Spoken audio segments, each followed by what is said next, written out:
हमने देख लिया पहले कि सॉइल हमारी कैसे बनती है, कैसे नहीं बनती है, उसका फॉर्मेशन देख लिया हमने। अब हम सॉइल की क्लासिफिकेशन भी हमने देख लिया है सॉइल का। अब हम सॉइल की प्रॉपर्टीज क्या है, क्या क्या सॉइल में होता है, मृदा में क्या क्या होता है, क्या गुण होते हैं उसके बारे में पढ़ लेते हैं थोड़ा सा।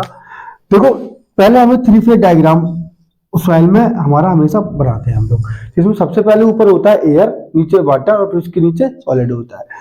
तो जो वायु होती है, तो इस साइड हम लोग लेते हैं वॉल्यूम को, इस साइड ले लेते हैं हम लोग वेट को। ये 3 फेज डायग्राम में ये हमें लेना पड़ता है। तो ये क्या है, ऊपर volume of air, volume of water plus volume of solid. तो हमें पता है कि जो हमारा वॉल्यूम ऑफ वाइड्स है, वॉल्यूम ऑफ वाइड्स क्या है, ये क्या है, हमारा रिक्तता है, हमारे अंदर एम्प्टी स्पेस होनी चाहिए, किसके अंदर, सॉइल के अंदर। तो वो वही हमारे क्या है, वाइड्स है। तो वॉल्यूम ऑफ वाइड्स मेरे किससे मिलके बना होता है, volume of air plus volume of water से मिलकर बना होता है।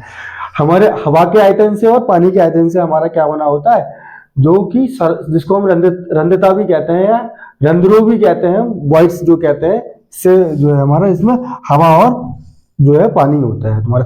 तो जब इसके अंदर सिर्फ हवा और पानी होगा तो मेरा क्या बन जाता है, ये बन जाता है ड्राई सॉइल, जिसको हम शुष्क सॉइल कहते हैं। और अगर मेरे अंदर जो है वाटर हो प्लस वाइट्स हो, तब मेरा क्या बन जाता है, इसको हम लोग कहते हैं फुली सैचुरेटेड, पूर्णता संतृप्त जो है अंश होता है।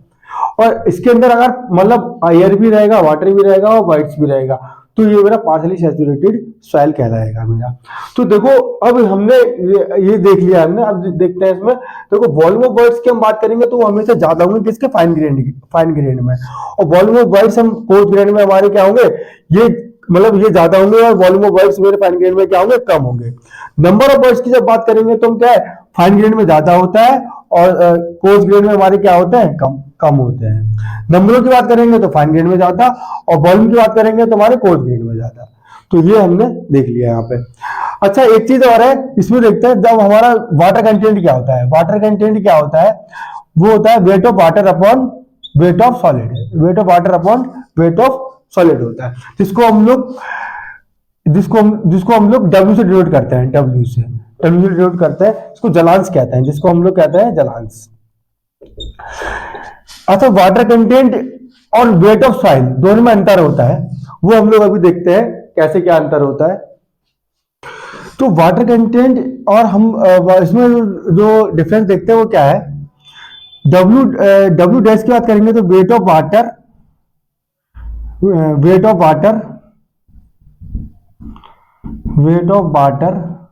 अपॉन वेट ऑफ सॉइल हो जाता है, वेट ऑफ सॉइल हो जाता है। जबकि वाटर कंटेंट होता है मेरा, वो क्या होता है, wait of water upon weight of solid हो जाता है, वेट ऑफ सॉलिड।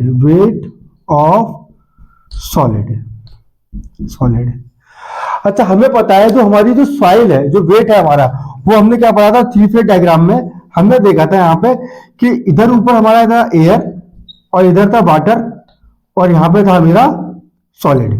ये थे मेरे सॉलिड थे यहाँ पे, जिसको मैंने यहाँ पे वेट ऑफ एयर जो 0 लिया था, वेट ऑफ वाटर मैंने ये ले लिया, वेट ऑफ क्या हो गया आपका, सॉलिड हो गया ये आपका। तो और यहाँ पे अब मैं ले लेता हूँ वॉल्यूम, मान लो मैंने यहाँ पे वॉल्यूम ले लिया, तो ये जो है वॉल्यूम ऑफ एयर जो है कुछ रहेगा, वॉल्यूम ऑफ वाटर भी रहेगा और वॉल्यूम ऑफ सॉलिड रहेगा। तो हमने देखा जो हमारा टोटल वेट है सॉइल का, वो क्या होगा, wait of water plus wait of solid हो गया मेरा। और हमारा वेट ऑफ सॉलिड तो सिर्फ WS रहेगा, वेट ऑफ सॉलिड मेरा क्या रहेगा, WS रहेगा। अब इसमें अगर रिलेशन देखें हम लोग, तो रिलेशन क्या हो सकता है इसमें, तो देखेंगे हम लोग जो है W dash is equal to weight of water upon total weight of soil. Total weight of soil लिख लिया, टोटल वेट ऑफ सॉइल को मैं क्या लिख सकता हूँ, इसको लिखता हूँ wait of water plus wait of solid.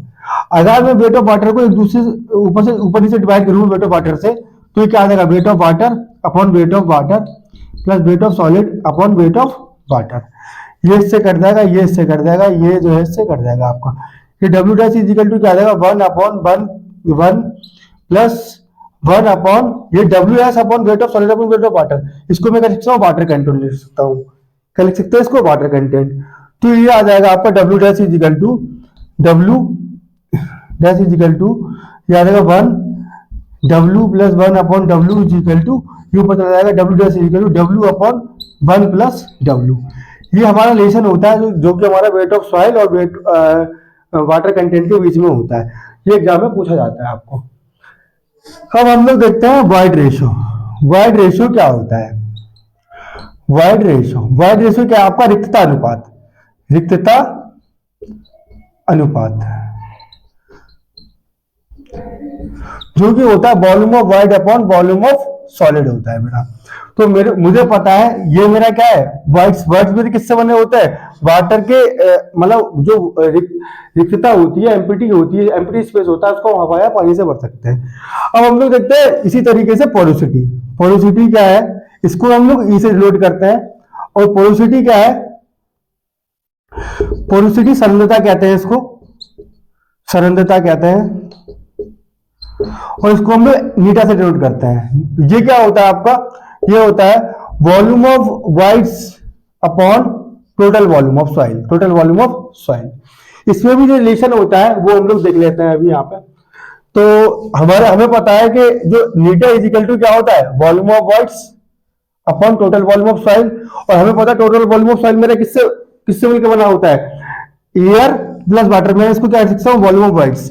तो ये आ जाएगा आपका volume of voids plus total volume of solid आ जाएगा मेरा। इसमें भी रिलेशन होता है, वो भी देख लेते हैं हम लोग। तो होता क्या है? हम वॉल्यूम ऑफ वॉइड्स को पूरी से डिवाइड कर देंगे। Volume of voids upon volume of voids, volume of voids upon volume of voids plus volume of solid upon volume of voids.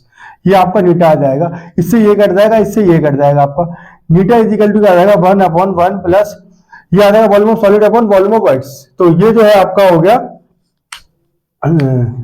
जो है, इसको हम लिख सकता हूं, मैं लिख सकता हूं, हम लोग लिखते हैं 1 अपॉन ई। तो ये जो है इसको हम जब सॉल्व करेंगे तो आ जाएगा ई अपॉन 1 प्लस ई। ये एक रिलेशन और होता है। ये दो रिलेशन है जो कि आपके एग्जाम में पूछे जाते हैं बहुत ज्यादा। अब हम लोगों ने देखा यहाँ पे कि डब्ल्यू एंड डब्ल्यू डैश जो है ये वाटर कंटेंट को डिफाइन करता है और ये जो है वेट ऑफ द सॉइल को डिफाइन करता है। तो वेट इसमें हमें क्या है ये समझना है कि जो वाटर कंटेंट होता है वो एक स्टेबल पैरामीटर होता है। क्यों स्टेबल पैरामीटर होता है? क्योंकि ये क्या होता है? Wait of water upon weight of solid. किसके टर्म में हम जो है इसको मेजर कर रहे हैं? सॉलिड के टर्म में। और जो हमारा डब्ल्यू डैश है इसको हम लोग किसके टर्म में मेजर करना होता है? सॉइल के टर्म में। तो सॉइल हमारी क्या है? Wait of water upon weight of total weight of soil. तो सॉइल हमारी क्या फ्लो हो सकती है, पर लेकिन सॉलिड हमारी कभी भी ठोस जो है हमारे कभी फ्लो नहीं कर सकता है। इसलिए जो स्टेबल पैरामीटर की बात हो जाएगी तो वो कौन सा हो जाएगा आपका? डब्ल्यू, सिर्फ मतलब वाटर कंटेंट वाला। और इसके लिए वाटर कंटेंट की सिग्निफिकेंस हमेशा क्या होती है? ज्यादा होती है एज कंपेयर टू तुम्हारे वेट ऑफ द सॉइल के।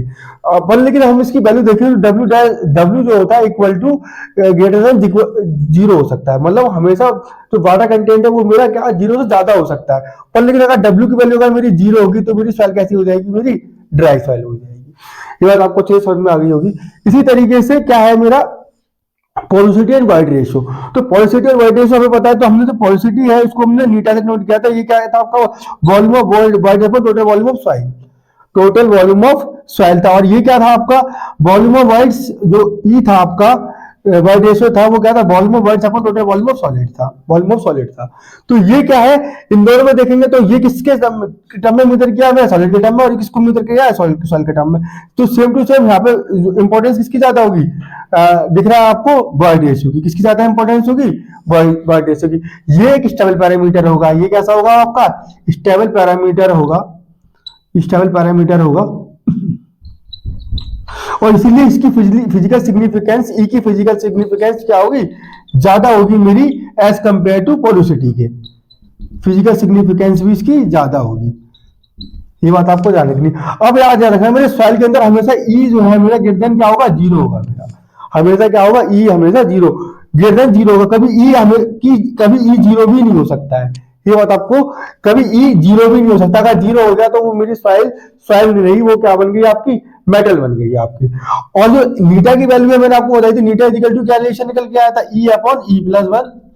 एक रिलेशन एक आपको याद रखना है, एक रिलेशन आपको ये रखना है याद।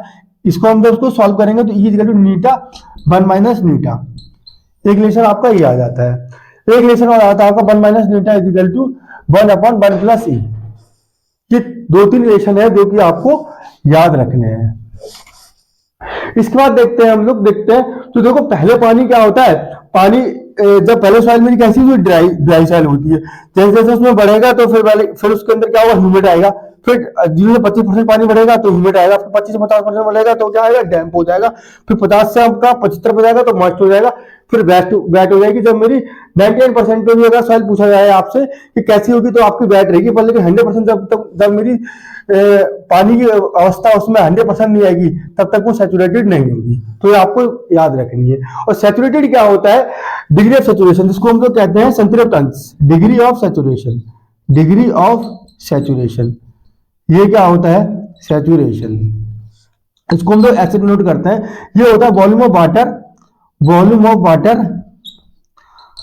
Volume of water upon volume of voids, volume of voids, volume of wides.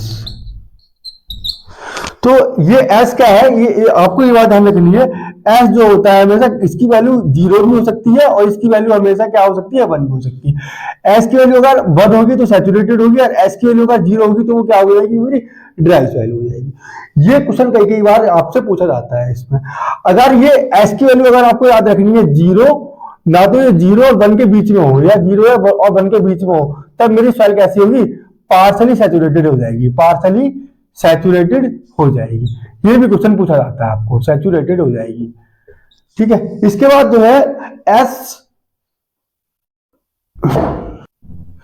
ये फॉर्मूले आपको याद रखने, 1 माइनस न्यूटा equal to 1 upon 1 plus e होता है, और एस इजिकल टू क्या होता है, 1 हो जाता है, तब हमारा क्या सैचुरेटेड हो, फुली सैचुरेटेड हो। एस की वैल्यू अगर मेरी 0 होगी तो मेरी ड्राई सॉइल हो जाएगी।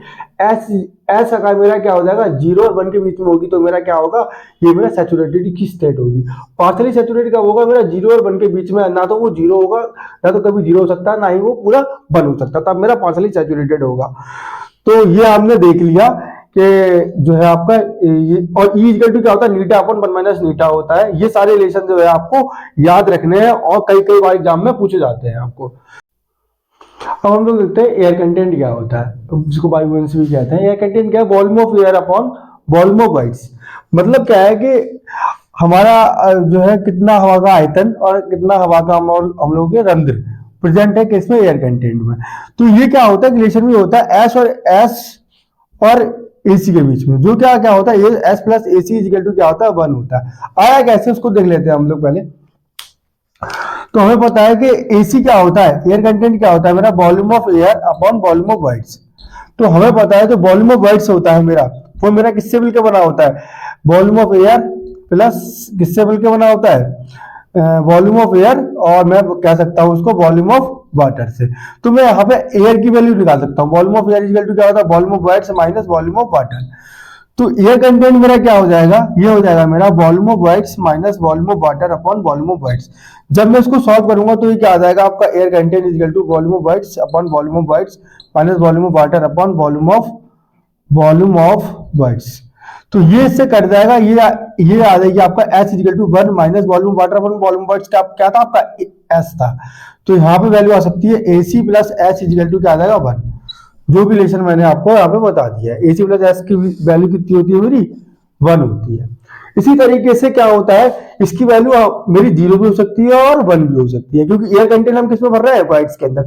वाइड्स में वो 0 भी हो सकता है और मेरा क्या हो सकता है, वो 1 भी हो सकता है। इसी तरीके से हम लोग देखते हैं percentage of air wides. Percentage of air wides क्या होता है, volume of air upon total volume of soil.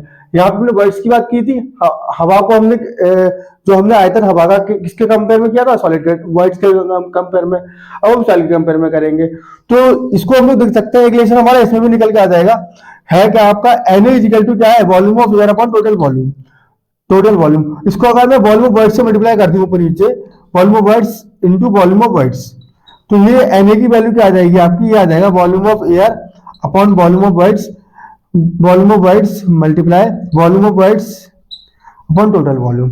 तो volume of air upon volume of voids क्या होता है मेरा, Na इक्वल टू क्या हो जाता है आपका, ये हो जाता है आपका AC, और ये volume of voids upon total volume, ये क्या हो जाएगा आपका N, नीटा, जिसको हम पोलरिटी कह सकते हैं। तो ये रिलेशन आपका ये आ गया। ये दोनों ही रिलेशन आपके बहुत ही इंपॉर्टेंट है, ये आपको ध्यान रखने हैं। थैंक यू, आज के लिए इतना ही, थैंक यू।